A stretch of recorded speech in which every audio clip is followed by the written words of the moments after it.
Welcome back, crime fighters. It is time for another edition of Calhoun County's Most Wanted, where you get to help make Calhoun County a better and safer place by helping us lock up the bad guys. I'm your host, Chris Wright.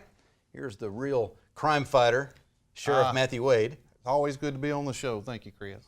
All right, and the beard's looking a little bit better than it was last week. Yeah, the beard's looking a little better. You know, some people might wonder why deputies all of a sudden are wearing beards or growing facial hair. And every year, we got two charities at the Sheriff's Office that we help. One is the Cerebral Palsy Center, and the other is the Alabama Baptist Children's Home. So I allow deputies to grow a beard October, November, and December. They pay a $25 fee per month to do that, and all that money we give to the Alabama Baptist Children's Home to help offset the cost of buying Christmas presents for their foster kids. A second thing we do for the Alabama Baptist Children's Home is we do a turkey fry. Last year we fried almost 300 turkeys. And somebody said, "Are you going to burn the house down?" I said, "Well, I won't burn the house down. It might be the sheriff's office, but it won't be my house." Because we do it at the sheriff's office. The Deputy Sheriff's Association pays for all of that. It's a fraternal organization. It doesn't cost taxpayer dollars. And we fry turkeys, and we ask people who get their turkey fried to give a donation, and we give that money to the Alabama Baptist Children's Home. There's a lot of things that I love about what you do with that, but one of the things I love the most about it is you do have inmates that are participating in this. And absolutely. I'm sure you've got a selection process and you're making sure that it's people that you can trust handling it. But one of the key things I think is making sure that when folks finish up their time, they've got a little bit of a sense about themselves that's more positive than when they first arrived. You know, and that's, you know, and we talk about inmates for that, but really that's the deputies and the correctional officers and the dispatchers. Everybody that participates in this gets a sense of pride out of it. You know, whenever you do something for somebody else, whenever you do something good, that builds pride in you, whether you're an inmate or whether you're a deputy sheriff. So doing for others is what we should be about. That's what government should be about. That's definitely what the sheriff wants to be about. Hashtag servant's heart. Hashtag servant's heart. We have it on the wall, and that's what I want our people to know, that if you're not in the business of serving others, then you need to get out of the business. All right. Well, our viewers have been serving this week, helping us find some more folks. They've never let us down. Arrested 4 this week, bringing our count up to 4,054 people put in jail, all because someone got involved. Thank you so much. All right. Well, it is Halloween as we are taping this today, but we've got all kinds of other things coming up, as we were just talking about Thanksgiving, and even Christmas is not far away. No, it's not far away at all. And we're going to talk about an event that has to do a lot with Christmas here in just a few minutes. Plus, we'll have the first half of this week's lineup when we come back on Calhoun County's Most Wanted. And welcome to this week's edition of Calhoun County's Most Wanted. First up on our lineup this week, Remington Johnson. Mr. Johnson, last known to be living in Birmingham. As you will recall, he's wanted for murder here in Calhoun County. We've been looking for him for several weeks. We need some leads. Please give us some leads. And this is Crystal Hollingsworth. Miss Hollingsworth, last known to be living in Talladega. She's wanted for failure to appear on brass knuckles, slings, possession of a controlled substance, and a pistol without a permit. And meet Robin Simmons. Miss Simmons, last known to be living in Delta. She's wanted for probation violation on theft of property first. Take a look at Calvin Williams. Mr. Williams, last known to be living in Anniston. He's wanted for failure to appear on receiving stolen property. And here is Damalo Jones. Mr. Jones, last known to be living in Anniston. He's wanted for bond revocation on possession of marijuana second. And take a look at Jason McDaniel. Mr. McDaniel, last known to be living in Oxford. He's wanted for failure to pay on burglary third. And last up for the first half of our lineup, Nathaniel Davis. Mr. Davis, last known to be living in Piedmont. He's wanted for a probation violation on child abuse. And that's it for the first half of our lineup. Stay tuned for the second half later in the show. I wish that was all the bad guys that we have, but no, we've got another half of the list, and we'll get to that in a few minutes. We'll have our crazy criminal coming up, also the Crime Stoppers section of the show. We'll talk about some unsolved crimes that hopefully you can help us solve. Just again, we've had another reminder of how, catching one person can solve a bunch of crimes. But right now we got somebody that doesn't need to be caught. She just needs to be tied down for a few minutes so she can tell us about all the great stuff she's doing. Brenda Roberts, it is good to see you. Thank you. It's good to see you again. You never slow down, do you? I'm not going to slow down until I hit the dirt. All right. So today, even though it's Halloween as we're taping this, you got the Christmas tree hat. You made this yourself? It's bedazzled. I like it a lot. I did. And Sheriff is all about bedazzled. You should Hey. see his bedazzled suit he's got. Yeah, I'd like to have one of those suits like they wore, the country stars wore in the 50s. Man, I could rock that. Well, I'll let you borrow Rhinestone the hat cowboy. anytime. Hey, I like the bedazzled hat. Great. All right, so why are you all Christmas when it's Halloween? Because we are presently in the midst of a greenery sale. Mostly it is wreaths and it's also garland, and this is to raise money for the Longleaf Botanical Gardens, which is a part of the museum complex. A great new, relatively new part of the complex. It is. It is so nice with all the negative things that we've had to talk about Anniston over the years, and there have been plenty of them. There are some real jewels in this town as well, including the museums, and that complex extending out to include the Longleaf Botanical Gardens is just really a feather in our cap. Well, we think so, obviously. And so this is a fundraiser, not an expensive fundraiser, I might add. For $30, you can purchase a 24-inch wreath. And we started last year, and we just had amazing comments about the wreaths. They come from Cashiers, North Carolina. And they, the things I kept hearing is that they were fresh, and they are, and they were very full, and that was just a lot of bang for the buck. And so for $30 you can buy the 24-inch wreath, and then if you want a bow, we also have a red velvet bow that we can add to it for $10. We didn't put that on the initial price because some people want, a silver bow or a blue bow, or they can make bows, and so we sell those separately. And then the garlands sell for $18 each, and they're 6 feet long. All right. So now, Sheriff, if somebody wanted to step up and buy a nice wreath to put in every cell at the Calhoun County Jail, would they be able to do that, or would that be off limits? I don't know. It's probably off limits. Yeah. But we would gladly hang one at the sheriff's office to do that. Yeah. They were asking this morning, we're going to put up Christmas lights at the sheriff's office. I said, absolutely.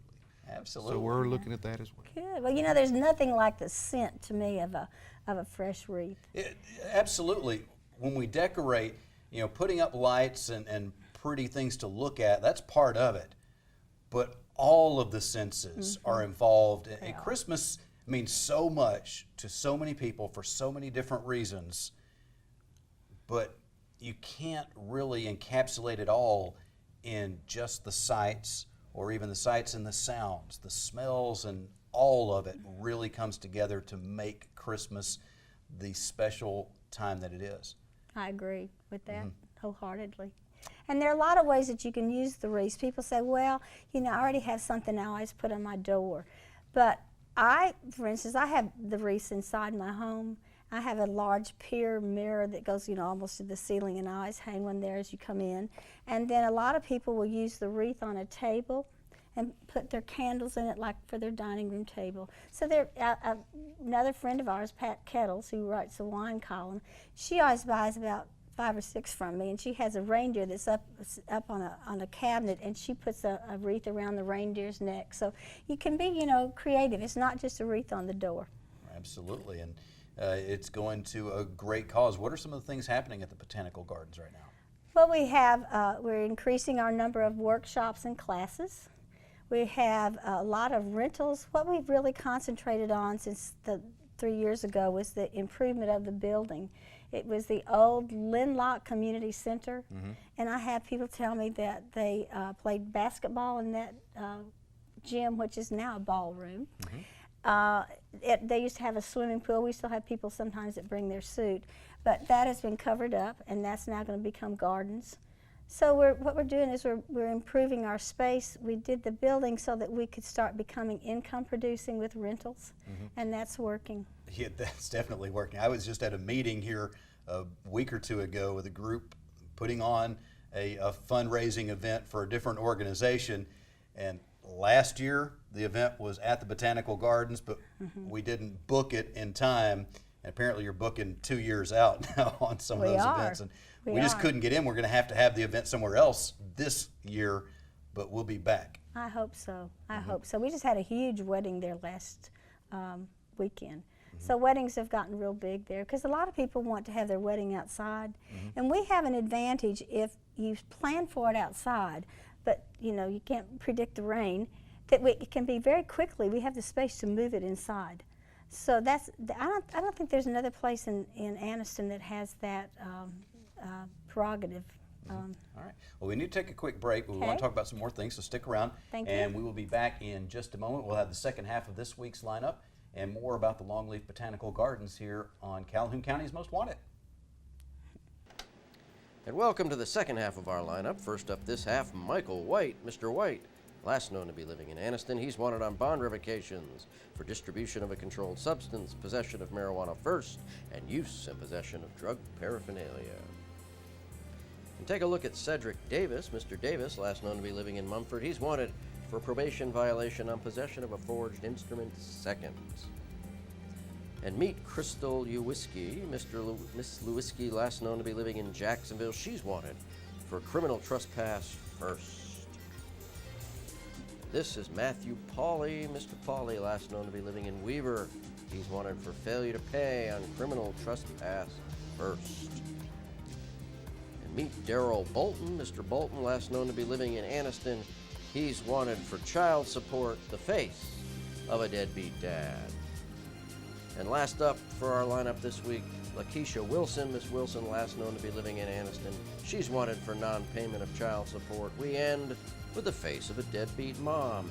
And that's it for our lineup this week. If you know the whereabouts of these folks, please give us a call at Crime Stoppers. That number 256-238-1414. All right, we still have the Crime Stoppers segment of the show coming up in just a few minutes and our Crazy Criminal of the Week. But right now, Dr. Brenda Roberts is with us talking about the Longleaf Botanical Gardens and the greenery sale that we've got. And we've actually got some greenery here on the set now. We do. We have a little wreath to show with the red velvet bow on it. All right, this is And kind of out of what? the picture. There we go. We can see it now. Okay, and we can all have this scent. I mean, this aroma is just lovely. It makes me feel like Christmas, really. Yeah, it does smell nice, doesn't it? It's lovely. People need to know, like, how do they order one of these? Well, first of all, I'm going to tell you there are places all through from Piedmont all the way down to Oxford where they're mostly restaurants, except for the Anniston Museum, that you can go and see, actually view these wreaths. And we start off with Solid Rock Cafe up there in Piedmont. They're wonderful people. They really are. They're great Greg and folks. Jennifer are wonderful. They are folks. wonderful. And then you come down to Afina's in Jacksonville. And Peerless Grill, Anniston Museum, and Tyson Wines and Things are in Anniston. And then on down to Oxford, we have Hubbard's off Main and the Mellow Mushroom. And I think I'm going to be able to put one at Afina's in Anniston. They have the room for it, and I have one that I think I can leave It's there. always nice when you can actually see what you're buying. It really is, and they Those can are also. not, every one of those places is, they know me. I'm out, eating there. So Listen, we pick great folks to work with. that's You're absolutely. not a stranger, are you? Not a stranger. Yeah. The other thing is while you're there, you can pick up a form. It looks like this. It's a postcard. And so that is the order form, and it's on the back. And you have a little place down here that you can fill out and say, I know you want 10 24-inch wreaths, don't you? Right. Yeah, right. Make certain you get plenty. We only have one chance to order. And so we send these in, and on November the 29th, the wreaths are delivered the day before, and you come and pick them up. And I'm sorry we cannot deliver. But like I say, the big box stores don't deliver either, do they? Do we pick it up at the You pick it up gardens? at the Botanical Gardens, and you can pick up any time between 10 and 7. And this form tells you all of that.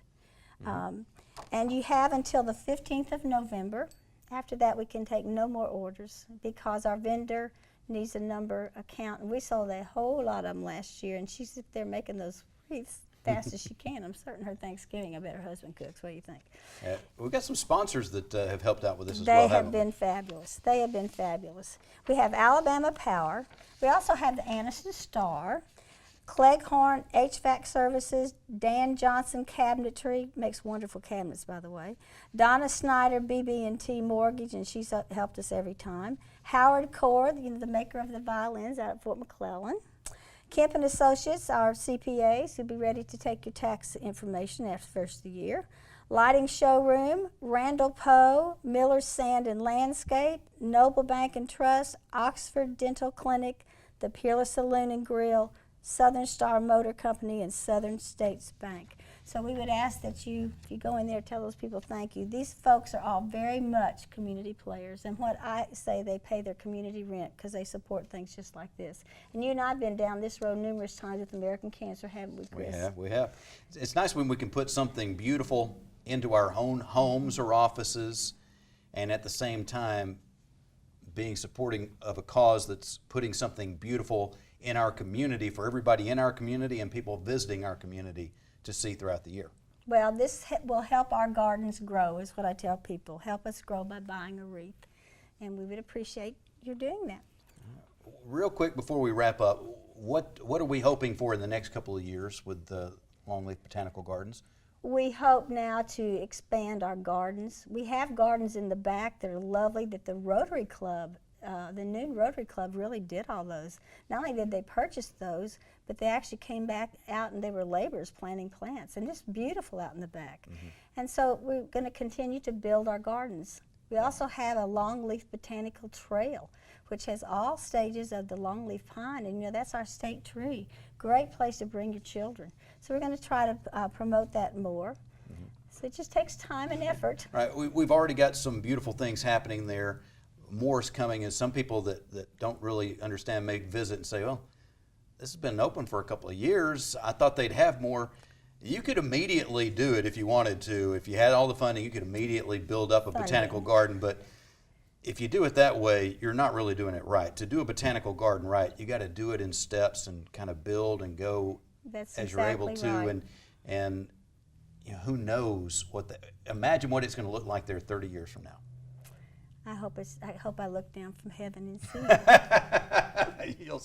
We're not going to be able to get rid of you anytime soon. Oh, well, no, not real soon, I don't think. But anyway, I can tell you this makes a difference in what we can do. I hope we will soon have some business hours for a couple of days a week. That's another part that I hope we can do. There's actually an Alabama Botanical Garden Trail, and it has 7 gardens on it already. It starts down at Bellingrath, down in Mobile, and it goes all the way up to Huntsville. So once we have business hours, we could become associated with that, and the state of Alabama is really, really marketing that. And I always tell golfers, because I have a golfer that I live with, I said, it's like that golf trail that has become so popular, the Robert Trent Jones golf trail, which has brought us many, many visitors. Absolutely. So. Well, Brenda, thank you for visiting with us today. Thank you for having me. All right. So we will take a quick break. When we come back, we will have our Crazy Criminal of the Week, and we still need your help with the Crime Stoppers segment of Calhoun County's Most Wanted. And welcome to the Crime Stoppers portion of our show, where we ask you to help our investigators with these cases. First up, between October 23rd and October 24th, a Champion 6,800 watt generator was stolen from this residence on Mark Green Road.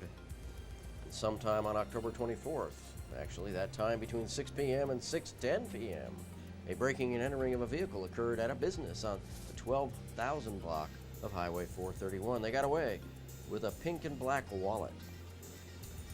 And on October 25th, between 10 a.m. and 10:30 a.m., a 1991 red Chevrolet C1500 was stolen from the parking lot at Ohatchee High School. And on October 24th, at exactly 1:39 p.m., an unidentified white male entered a business in the 1700 block of Highway 21 South. This person stole an unknown amount of cigars. And on October 25th, the 2017 black Polaris RZR and a 6x12 A-frame trailer were stolen from a home on Tom Reed Road in Wellington. Sometime between October 23rd and October 26th, the 35-foot Tiffon Allegro RV was stolen from this residence on Nesbitt Lake Road. And not last up, on October 20th, the resident responded to instructions to cash a check sent to her as a secret shopper, then go to the nearest Walmart to complete a money transfer of the funds. She was also instructed to purchase an iTunes card and sent them the number off the back of the card. This resident lost over $2,000 because she cashed a fraudulent check. I want you to be aware and don't fall into that trap. And sometime between October 28th and October 29th, this business is on Webster's Chapel Road in Wellington was broken into. They got away with cash and 2 DeWalt drills as well. And that's it for our Crime Stoppers portion of the show. If you have any information on these cases, please give Crime Stoppers a call at 256-238-1414. Remember, we want your information and not your name.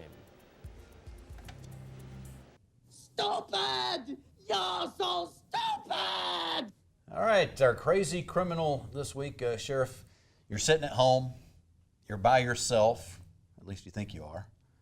You come downstairs and you discover there's somebody you don't know in your house. That's not a good feeling, is it? It wouldn't be a good feeling for them either. No, it wouldn't be. Teenager in, I believe it was Vermont, comes down from his bedroom, thinks there's nobody else in the house, family's gone, but lo and behold, Sean Barber is in the house. Oh my goodness, a clown to boot. A drunk clown has passed out in this kid's house.